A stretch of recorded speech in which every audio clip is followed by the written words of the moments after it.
디지털 색채 1 마지막 주의 두 번째 시간 조색에 대해서 학습을 해보도록 하겠습니다. 이번 시간에는 조색이 무엇인지 이해를 하고 또 조색 방식이 두 가지가 있습니다. CCM 방식과 유관 조색의 방식이 있는데 CCM이 무엇인지 또한 유관 조색이 무엇인지 이해하는 것이 우리가 이번 시간에 배우고 또 알아야 할 그런 내용이 되겠습니다. 조색, 그야말로 색을 조합하는 것입니다. 두 가지 이상의 색을 혼합하여 다른 색을 얻는 것, 이것이 바로 이제 조색이라 할 수 있겠는데요. 이 조색은요, 수치 데이터를 이용하거나 주어진 색표를 가지고 색을 만들 수가 있습니다.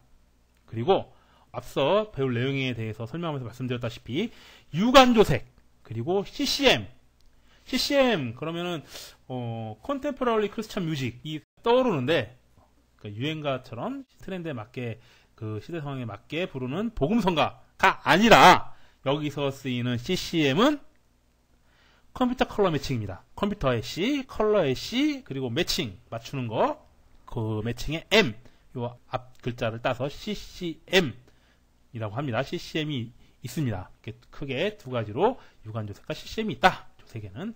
그리고 조색할 때는 소재의 특성을 파악을 해야 되겠죠.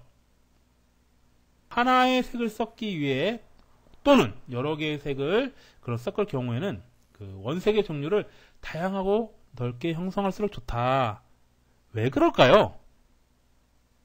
몇 가지 제한된 수의 색을 가지고 혼색을 하다 보면 구현할 수 있는 색이 제한되는 것은 물론이고 감색 혼합법으로 인해서 색이 원하는 색보다 더 탁해질 그런 가능성이 높아지겠죠.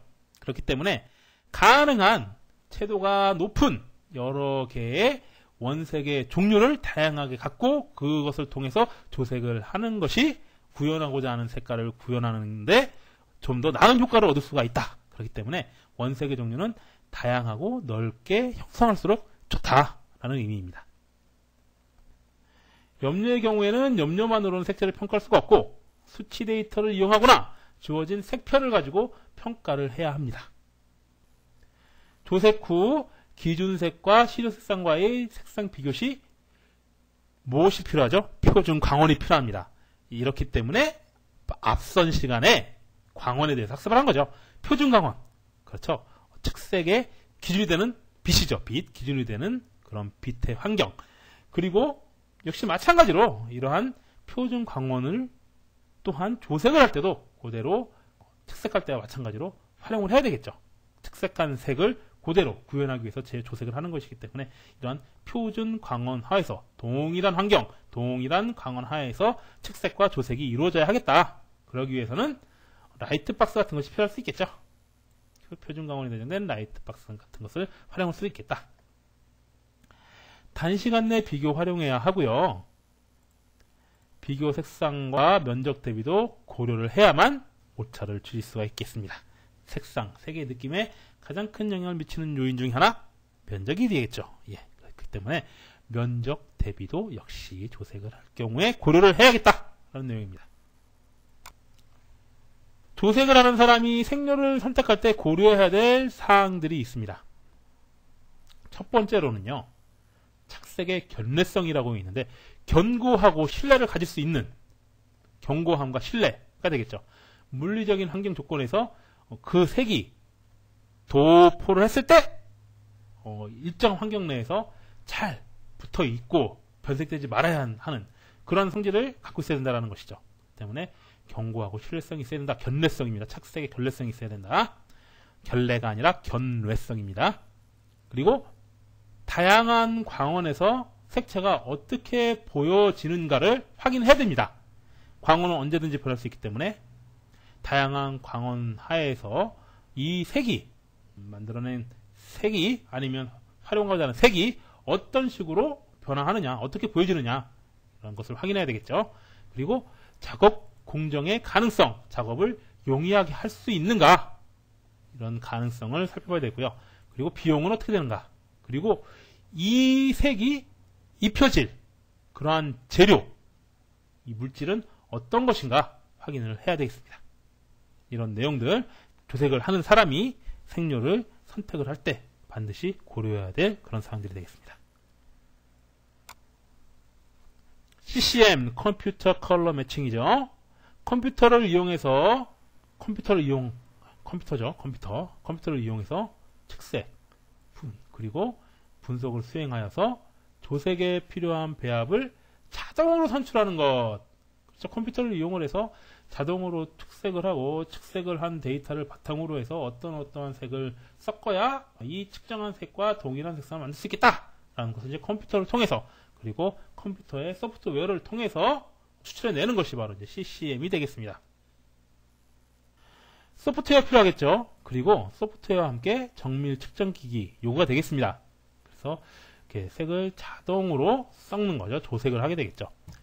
기준색을 일단 측정을 하고, 그리고 컬러런트가 있을 겁니다. 색료가 되겠죠. 원색 재료가 있을 것입니다. 그 색조를 이 기준색을 만들 수 있도록 아주 정밀하게 자동으로 그 색 원료들을 조절해서 섞는 것이죠. 디스펜딩 해주는 겁니다. 그렇죠? 공급을 해주는 거죠. 그래서 CCM으로 조색을 할 경우에는 일정한 품질을 유지할 수가 있습니다. 그리고 내가 여러 개 예를 들어서 육안으로 조색을 했을 경우에 이렇게 해보고 저렇게 해보다가 좀 안 되면 이거 아닌가 봐 하고선 다시 재료 버리고 다른 재료 섞어가지고 만들어 볼 수도 있고 그렇겠죠. 그리고 만들다 보면은 필요한 양보다 더 많이 만들 수도 있고, 더 적게 만들면은 그것만 가지고 쓸 수 없기 때문에 또 충분한 양을 또 만들다 보면은 용량을 또 추가할 수가 있고, 만들다 또 실패할 수도 있고, 이런 여러 가지 비용을 낭비하는 그런 요소가 발생될 수 있는데요. CCM 같은 경우에는 컴퓨터를 이용해서 정확히 필요한 만큼만 조색을 할 수가 있기 때문에 원가가 절감되는 효과를 얻을 수가 있겠죠. 자, 이렇게 컴퓨터 컬러 매칭을 하려면은 장치가 필요할 겁니다. 어떤 장치가 필요할까요? 일단 컴퓨터가 필요하겠죠.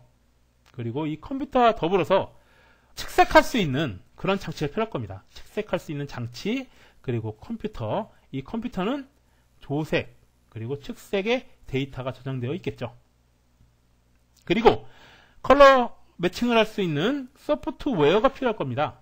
그래서 이 소프트웨어를 통해서 측색을 하고, 그리고 디스펜딩, 재료를 필요한 만큼 담아내는, 필요한 만큼 분출해내는 그런 작업을 해야 되는 것이죠. 그래서 퀄리티 컨트롤 부분과 포뮬레이션 부분으로 구성이 되어 있다. 퀄리티 컨트롤은 질적으로 그 측색된 내용을 그대로 조색에 반영하는 그런 것이 이제 퀄리티 컨트롤이 되겠고요. 포뮬레이션은 그것을 형성하는 것이죠. 색을 혼합해서 색을 만드는 그런 부분으로 구성되어 있다 이렇게 보시면 되겠습니다. 디스펜서는 저희가 이제 물을 따라 먹는 것도 이제 디스펜서라고 하죠. 냉장고에 얼음 나오는 거, 그리고 물 나오는 거, 냉장고 문에 붙어 있는 것도 디스펜서라고 하고요. 그렇죠. 이런 식으로 필요한 색을 공급하는, 뽑아낼 수 있는 그것이 바로 이제 디스펜서라고 보시면 되겠습니다. 뽑아낼 수 있는 장치, 색을 혼합할 수 있게 색을 나오게 하는 장치, 이게 디스펜서라고 보시면 되겠습니다. 구성된 원색 컬러런트를 정량적으로 공급하는 것이 이제 디스펜서가 되겠고요. 이렇게 정량이 나왔어요. 그 다음에 어떻게 해야 될까요? 그걸 잘 섞어야죠. 그렇죠? 조색된 그 페인트, 염료를 잘 섞어야 될 겁니다. 그것이 바로 이제 믹서가 되겠죠. 어플리케이터, 그야말로 적용을 하는 것이 되겠습니다. 그래서 도포해서 색을 뿌리는, 그렇죠? 색을 일정한 두께로 도막하는 데 사용되는 거, 어플리케이터가 되겠습니다. 여러 가지 형태가 될 수 있겠죠. 어플리케이터는 예를 들어서 에어브러시 같은 형태가 될 수도 있겠고, 붓 같은 형태가 될 수도 있겠고, 어플리케이터는 자기가 색을 적용시키는 그런 장치다 이렇게 보시면 되겠습니다. 그래서 CCM에 필요한 장치, 측색 장치, 컴퓨터, 그리고 소프트웨어, 디스펜서, 믹서, 어플리케이터 등이 필요하다 이렇게 이해하시면 되겠습니다. 굳이 외우지 않으셔도 CCM이 뭐 하는 거다 라는 것을 연상을 하시면 이렇게 쭉 나올 수 있겠죠. 그쵸? 그래. 컴퓨터에 측색할 수 있는 도구, 그리고 그 측색을 한 다음에 그것을 이제 분석하는 소프트웨어, 그리고 그 분석을 통해서 어떠한 컬러런트, 그 색료들을 섞을 것인가, 이걸 계산하는 그런 소프트웨어, 그 측색이나 디스펜딩 작업을 한다. 그래서 그 색을 그 계산된 것에 맞게 각각의 색료들을 뽑아내는 디스펜서가 있을 것이고, 그 뽑아낸 색료들을 섞어주는 믹서가 있을 것이고, 그리고 섞어서 잘 만든 이런 도료를 칠할 수 있는 그런 도구가 있을 것이다. 그 말은 어플리케이터죠. 이렇게 CCM에 필요한 장치들이 있다. 저희들이 이제 알고 넘어가야 하는 그러한 용어들이 있습니다. 좀 어려운 용어들이 있는데요. 메타머리즘이라는 것, 그리고 아이소머리즘이라는 것이 있습니다. 그리고 맨 밑에 보시면은 CII에서 컬러 인컨스턴시 인덱스 이런 것들이 있거든요. 먼저 메타머리즘, 조건 등색이라고 합니다. 조건 등색. 조건 등색. 등색은 뭔가요? 등나무색이 아니고요. 등호 부등할 때 그 등호에 쓰이는 그 등자입니다. 등. 같다라는 의미죠. 같다. 어떠한 조건에서만 같은 색으로 보이는 것. 어떤 조건일까요? 특히 광원. 특정 광원 아래서만 같은 색으로 보여지는 것. 그것이 이제 메타머리즘이 되겠습니다. 메타머리즘은 조건 등색이다. 메타머리즘, 조건 등색. 이렇게 외워주시면 되겠습니다. 특정한 광원이라는 조건 아래서만 색이 같아 보이는 것. 등색이라는 것은 같을 등. 그렇죠? 대등하다 할 때 그 등자입니다. 색이 같다. 조건 등색. 어떠한 조건일 때만 색이 같은 것, 조건 등색이 되겠습니다. 그리고 이렇게 조건 등색이 메타머리즘인 반면에 아이소머리즘이라는 것이 있습니다. 이것은 무조건 등색이라고 합니다. 무조건 등색. 아이소머리즘은 무조건 등색. 조건 없이 같은 색. 광원이 무엇이건 환경이 어떻게 변하건 이 두 가지 색이 늘 같아 보이는 그런 것이 이제 아이소머리즘이 되겠습니다. 분광 반사율이 완전히 일치하기 때문에 어떤 조명 아래서나 어떤 관찰자가 보더라도 같은 색으로 보이는 두 색이 바로 아이소머리즘의 관계에 있는 색이다. 이렇게 하시면 되겠습니다. 메타머리즘 뭐라고요? 조건 등색. 아이소머리즘 뭐라고요? 무조건 등색. 이렇게 이해를 하시면 되겠습니다. 메타머리즘과 아이소머리즘의 개념을 이해를 하신 다음에 CCM의 장점에 대해서 살펴봅시다. CCM의 장점 볼까요? 유관조색하면 어떡할까요? 유관조색은 그야말로 눈을 가지고 조색을 하는 거죠. 색을 조합하는 겁니다. 그러면 이리도 해보고 저리도 해보고 이것 조금 섞었다가 안 맞으면 또 저것 좀 섞었다가 하면 시간이 많이 걸리겠죠. 하지만 컴퓨터랑 어떨까요? 어떤 색깔을 분석을 해서 이 색이 나오려면 어떠한 색료 뭐뭐를 섞으면 된다라는 것이 이제 금방 계산되어 나오겠죠. 그렇기 때문에 조색 시간이 단축이 된다는 장점이 있고요. 그리고 색칠 품질을 관리할 수가 있겠죠. 특정한 색은 어떤 색을 조합하면 나온다라는 그러한 데이터가 있을 것입니다. 그런 데이터를 그대로 적용하면 동일한 품질의 컬러를 필요할 때마다 만들어낼 수 있겠죠. 그렇기 때문에 색채 품질 관리가 가능하다. 그렇기 때문에 품종은 많고 조금씩 생산하는 그런 경우에 적용하기가 좋은 그런 장점이 있고요. 메타머리즘 뭐라 그랬죠? 네, 괄호 안에 있네요. 조건 등색이라고 했죠. 조건 등색에 대한 예측이 가능하다. 뿐만 아니라 CCM의 가장 큰 장점은 아이소머리즘이죠. 무조건 등색. 어떤 광원, 어떤 분광 환경에서도 동일한 색상으로 구현할 수 있다라는 그런 아이소머리즘의 장점이 있습니다. 그리고 늘 동일한 퀄리티, 동일한 색상을 제공하기 때문에 고객 신뢰도의 구축이 가능하겠죠. 그리고 색재료 구성을 효율적으로 할 수가 있습니다. 필요한 색만 딱딱딱딱 골라서 여러 가지 색을 타면서 나타날 수 있는 채도의 떨어짐, 이런 현상을 막을 수가 있겠죠. 그래서 컬러런트 구성의 효율화를 꾀할 수 있다. 그럼으로써 원가를 또한 절감할 수 있겠죠. 유관조색하게 되면은 아까도 말씀드렸다시피 잘못되면 뭔가를 더 타야 될 것 같고, 그리고 계속 타도 잘 안 되면 이제까지 조색했던 도료는 버릴 수밖에 없는 상황이 발생할 수도 있겠죠. 하지만 CCM 같은 경우에는 컴퓨터가 알아서 조색을 다 해주기 때문에 그렇게 실수, 시행착오를 겪으면서 낭비되는 그러한 낭비 요인들을 줄일 수가 있게 되겠죠. 그렇기 때문에 원가를 절감하는 그런 효과를 얻을 수 있겠다. 그리고 소재의 변화에 따른 대응이 가능하다. 내가 조색을 잘 못하는 사람일지라도 이 장비만 다룰 줄 알면 조색이 가능하겠죠. 미숙년자도 조색이 가능한 그런 장점이 있습니다. 앞서서 광원이 변하면 같은 색으로 보이던 것도 다르게 보일 수 있다 라고 말씀을 드렸죠. 이렇게 색이 일관되지 않고 변이가 되는 그러한 것을 값으로 나타내는 지수가 있습니다. 그것을 Color 인컨스턴시 인덱스라고 하는데요. 컨스턴시는 뭔가요? 지속적이고 일관적인 것을 이제 컨스턴시라고 하죠. 앞에 in이 붙으니까 부정 의미가 되겠죠. 인컨스턴시. 지속적이지 않고 그리고 일관성이 없는 이런 것이 이제 인컨스턴시가 되는데 컬러가 인컨스턴시한 인덱스 지수입니다. 이거를 이제 우리말로 하면 색 변이 지수라고 할 수 있겠죠.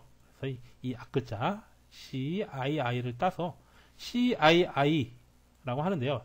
이것이 바로 광원에 따른 색채의 불일치 정도를 나타내는 지수다. 이 정도는 여러분들이 숙지를 하고 계시겠습니다. CII 뭐라고요? 색 변이 지수고 광원에 따라서 색채가 변하는데 그러한 색채의 불일치 정도를 나타내는 지수가 바로 CII다. 이렇게 이해를 하고 계시면 되겠습니다. 자, CCM의 반사값을 이거는데 가장 적합한 파장 가시광선입니다. 가시광선 영역의 파장이 되겠습니다. 380에서 780나노미터가 되겠습니다. 분광 방사율을 기준색과 일치시키므로 아이소모리즘, 무조건 등색을 실현할 수 있고요. 유관조색은 어떻습니까? 개개인에 따라서 좀 틀려질 수가 있고요. 또 개개인의 어떤 감정, 그리고 신체 상황, 그리고 환경 상황에 따라서 바뀔 수가 있습니다. 눈으로 하는 것은. 하지만 CCM은 컴퓨터, 기계가 하는 거죠. 소프트웨어가 처리를 해주는 겁니다. 그렇기 때문에 감정이나 환경의 지배를 받지 않은 객관적인 그러한 조색을 실현할 수 있다는 그런 특징이 있죠. CCM의 조색비 참고하시고요. 자, 여기에 이제 크벨카 뭉크 이론이라는 것이 나오는데요. 일정한 두께를 가진 발색층에 간법 홈색을 하는 경우에 성립하는 이론인데요. 이 이론이 자동 배색 장치에 적용이 된다고 합니다. 간법 혼색에 사용되는 이론, CCM, 컴퓨터 컬러 매칭을 이용한 간법 혼색에 적용되는 그런 이론이 바로 크벨카 뭉크 이론이라는 것이다. 라는 것, 이것은 이제 숙지를 하고 계시면 되겠습니다. 자, CCM을 살펴봤고요. 이제 조색의 두 가지 중에 하나인 유관 조색에 대해서 살펴보도록 하겠습니다. 먼저 유관으로 색을 검사해야 되겠죠. 검색 혹은 측색이 되겠습니다. 검색, 측색. 측색은 기준이 되는 컬러를 측정하는 것이 되겠고요. 검색은 측색도 포함된 개념입니다. 측색도 포함되어 있고 또 조색된 것을 다시 한번 살펴보는, 측정해서 검사해보는 것도 이제 검색의 범위에 포함이 되겠죠. 자, 일단은 측정을 하는 개념이다 라고 보시면 되겠고요. 그래서 여러 가지 이제 규정 조건이 있습니다. 규정 조건이 있는데 이제 측정각과 관련된 그런 규정이 있을 수 있겠고요. 측정 광원과 관련된 그런 규정이 있고요. 또 측정 환경이 이래야 된다라는 그런 조건들이 있습니다. 한번 측정각, 측정 광원, 측정 환경으로 좀 나누어서 살펴보도록 합시다. 먼저 측정각 광원을 0도로 봤을 때 45도 또는 광원과 90도 각을 이루도록 해서 측정을 해야 된다. 광원이 90도일 경우에는 물체의 표면이 45도를 이루도록 할 것이고, 비교하는 색의 면적, 그렇죠? 색의 면적이 있습니다. 이렇게 눈이 있고 이렇게 보는 그런 색이 있는데, 자, 이 두 가지 색을 비교한다고 했을 때, 여기 있는 색과 여기 있는 색을 비교한다고 했을 때 각도가 멀어지면 멀어질수록 어떨까요?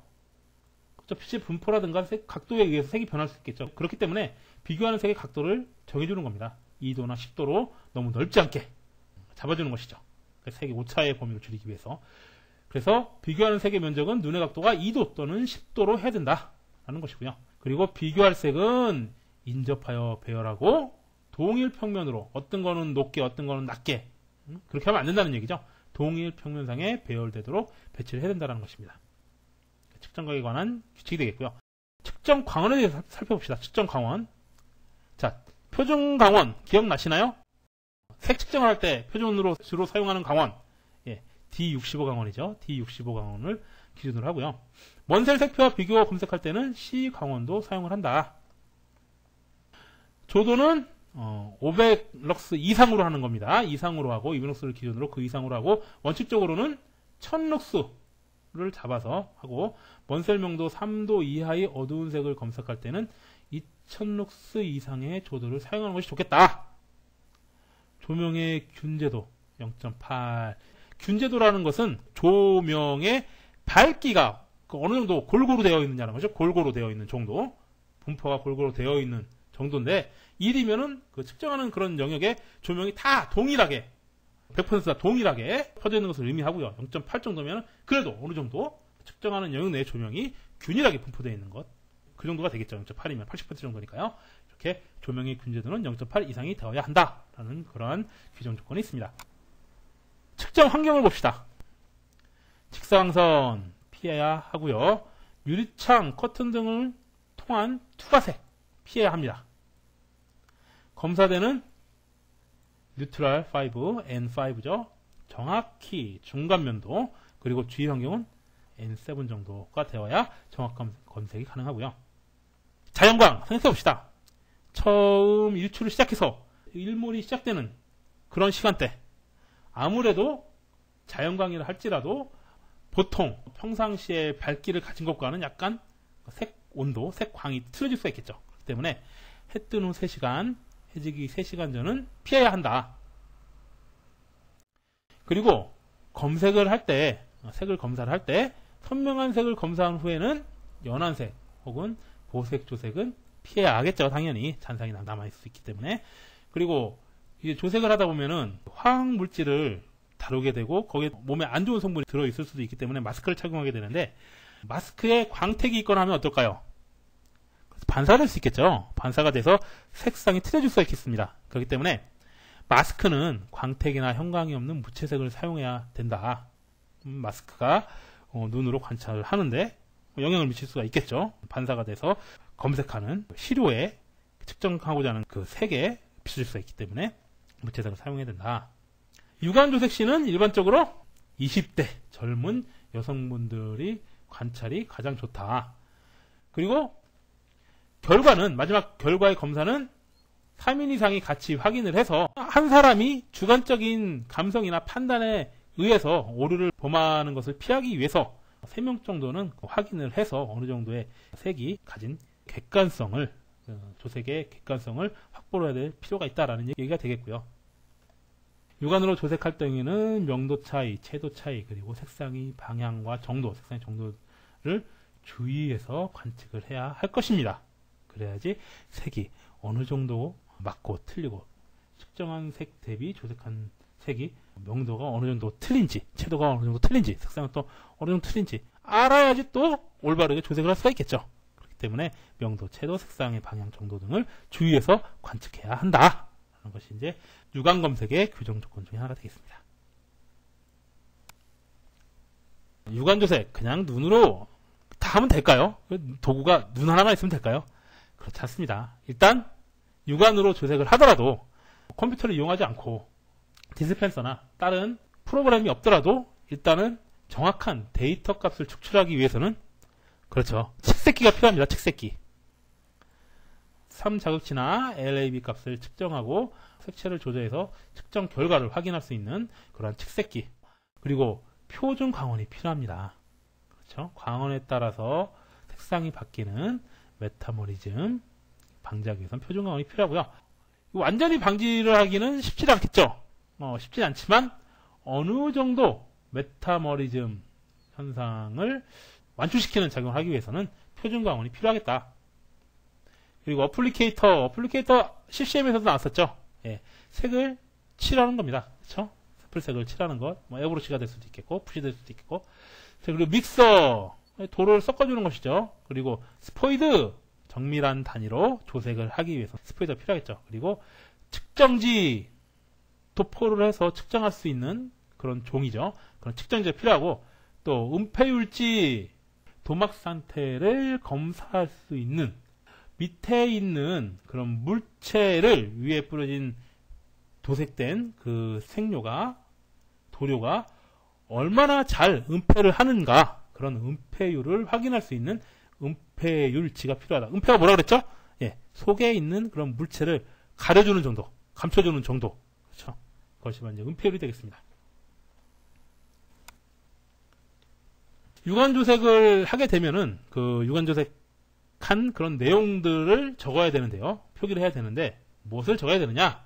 일단은 광원의 종류, 기준되는 광원이 무엇이었는지, 조도는 어느 정도였는지, 그리고 조명관찰 조건은 어땠는지, 그리고 소재는 어떤 것인지, 뭐 재질은 어떻고, 광택이 변하는 조색의 경우에는 광택기를 사용을 하고요.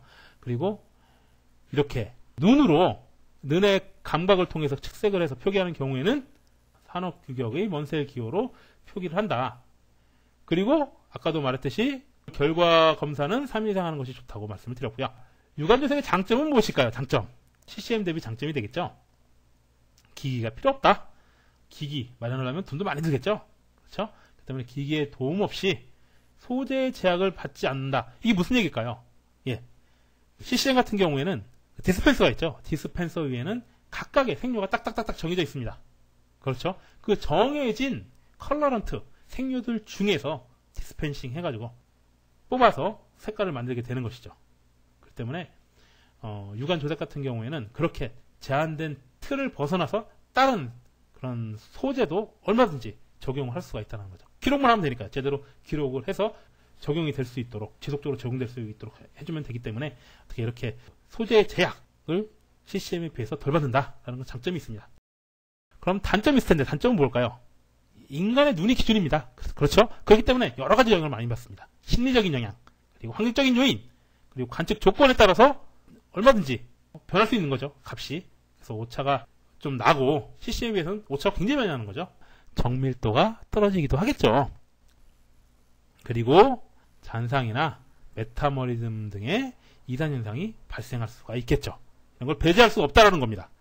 사람이 아날로그적인 방식으로 측정을 하는 것이기 때문에 이런 잔상이라든가 메타머리즘, 이런 이상 현상이죠. 이런 이상 현상을 완벽하게, 완전하게 피할 수 없는 그런 단점이 있다. 이렇게 이해하시면 되겠습니다. 이제 조색에 대해서 이번 시간에 배웠는데요. 조색의 무엇인지 학습을 했고요. 그리고 CCM, 컨템포러리 크리스천 뮤직 아닙니다. 컴퓨터 컬러 매칭입니다. 컴퓨터를 통해서 컬러를 조색하는, 컬러 매칭하는 그런 것이 CCM이 되겠고요. 또 눈으로 하는 것, 육안 조색이 되겠습니다. CCM 배우면서 우리 배운 거 있죠? 메타머리즘 무엇이었나요? 조건 등색, 특정한 조건이 있을 때만 등색, 색이 같아지는 건 메타머리즘이 되겠고요. 아이소머리즘 뭐였나요? 무조건 등색입니다. 조건이 어떠하든지 간에 등색, 색이 같은 것, 아이소머리즘 되겠고요. CII 뭐였나요? 네, 광원에 따른 색채의 불일치 정도를 나타내는 그런 지수죠.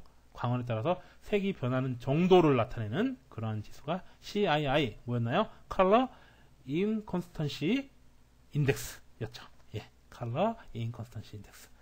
우리나라 말로 색 변이 지수였습니다. 색 변이 지수, 색이 그 변하는 정도를 나타내는 지수.